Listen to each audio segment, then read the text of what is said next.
I would like to thank the rapporteur for her very powerful report. And I'm very proud that the United Kingdom has been at the vanguard of efforts to combat conflict-related sexual violence for the past decade, since our former Foreign Secretary, Lord Hague, launched the Prevention of Sexual Violence and Conflict initiative in 2012.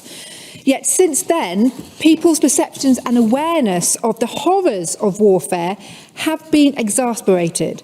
Enabled by the proliferation of social media, we now see the painful realities of conflict in real time. Not only the brutality on the battlefield, but also the devastation invading armies inflict on countries and their civilians.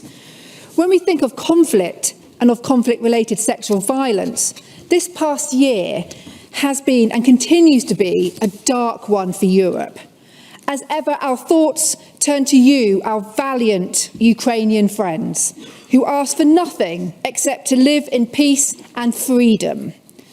The current situation in Ukraine, as well as events in too many countries, including Afghanistan and Ethiopia, make clear that this issue is very much alive. This being said, I am very proud that the United Kingdom has done and highlighted at the International PSVI conference held in Westminster last year. Here, a decade after the launch of the PSVI initiative, the UK announced a 3-year strategy to tackle conflict-related sexual violence.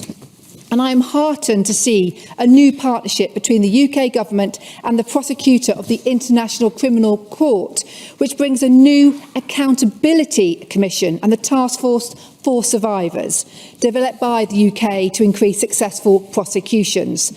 This will be practical support in establishing rapid response mechanisms in crises, mentoring prosecutors and advancing support for the UN to strengthen national justice systems.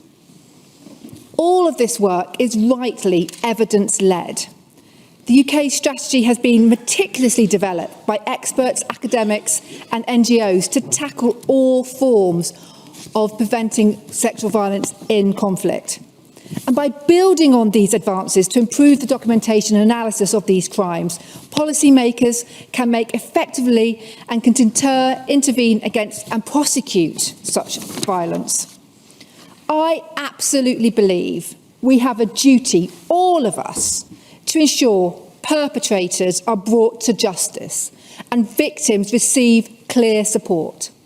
However, we can have as many of these policies in place as we like, but they must be enforceable, and the people responsible for these heinous crimes must be held to account.